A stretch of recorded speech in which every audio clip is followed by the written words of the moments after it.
Hey, how are you? Slice of Otaku. And when it comes to Steven Universe, one of the things we as fans can most look forward to happens to be fusion.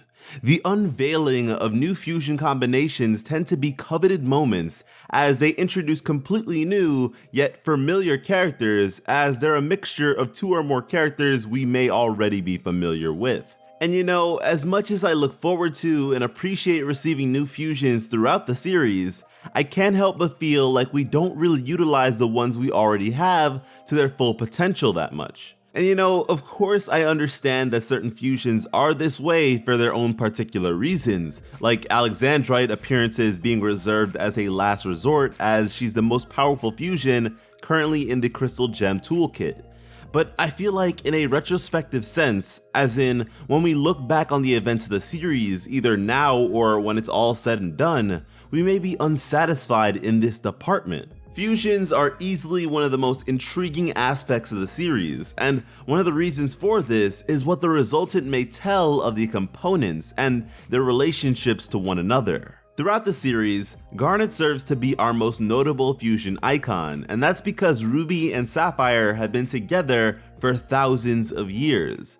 And although they may have their shortcomings or issues here and there, ultimately, Garnet is the most well put together, self-accepting fusion that we have, which is once again a mirror of the bond between Ruby and Sapphire. And with a character like Stevonnie, we're able to see a case similar to that of Garnet's. The gradual development of this fusion pair, as well as the respective growth of Stevonnie themselves, is really satisfying and an arguably necessary depiction. But if there's anything we know about the characters of Steven Universe, it's that growth isn't simply reserved for the kids of the show. With the episode Know Your Fusion alone, we were able to receive some major growth for an at the time new fusion in the form of Smoky Quartz. The combination between Steven and Amethyst happens to be this charmingly comedic figure with yo-yos as weapons.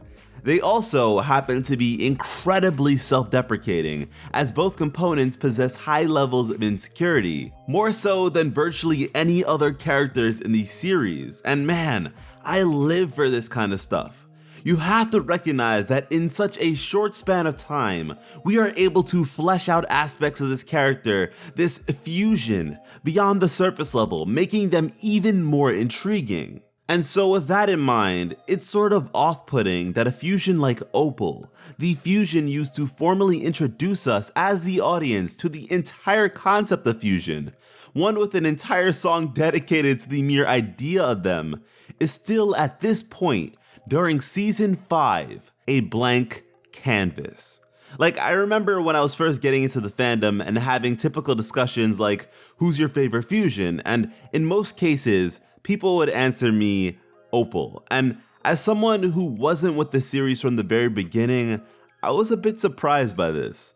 Mind you, my favorite fusion happens to be Malachite, which I'm pretty sure is at the very least a strange pick amongst fans, but I have an entire video on that already, which you should check out. But yeah, I was just thrown off by this because even now, if you ask me who Opal is, I just say a fusion between Amethyst and Pearl and leave it at that. Why? Because Opal has, 3 lines and a sigh?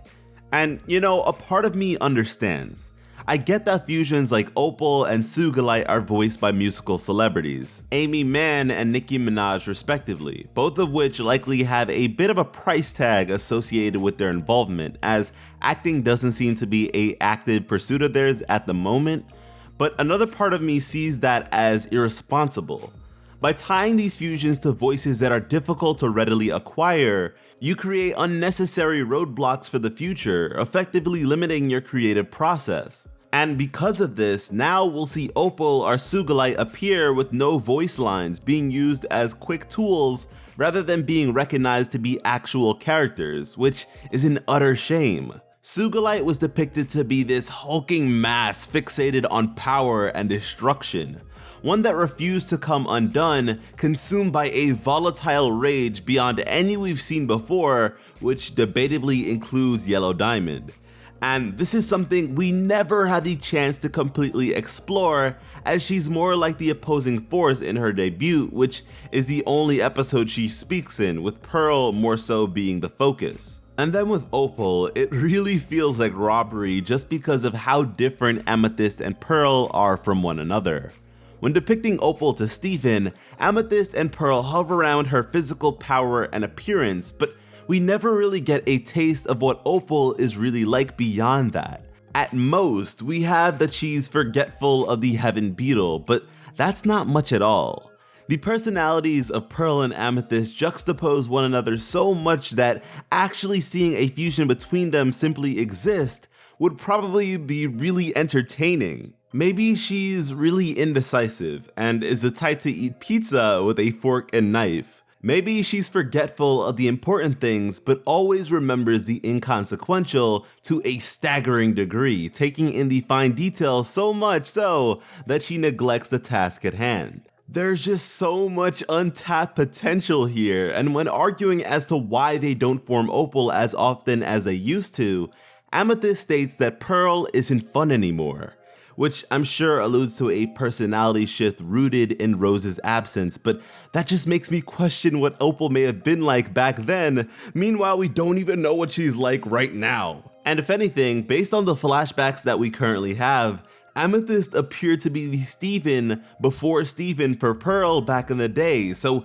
exploring more of that just sounds amazing. Anyways guys, as always, let me know how you feel about all this in the comments. Would you prefer we utilize the fusions we currently have to a greater extent, or introduce as many new fusions as possible at the risk of them being surface level or simply being reduced to tools as opposed to genuine characters? In terms of the latter, one bright side I can think of would be that with more undeveloped fusions, we'd be able to see the fandom pick up the slack and make some incredible content of their own to make up for it. But at the same time, I sort of enjoy when we don't know what an anticipated character or fusion looks like, because it allows for fans to really go off with the fan art. But yeah, whatever the case, it's still hashtag justice for Opal. Thank you all so much for watching and have an awesome day. I love you.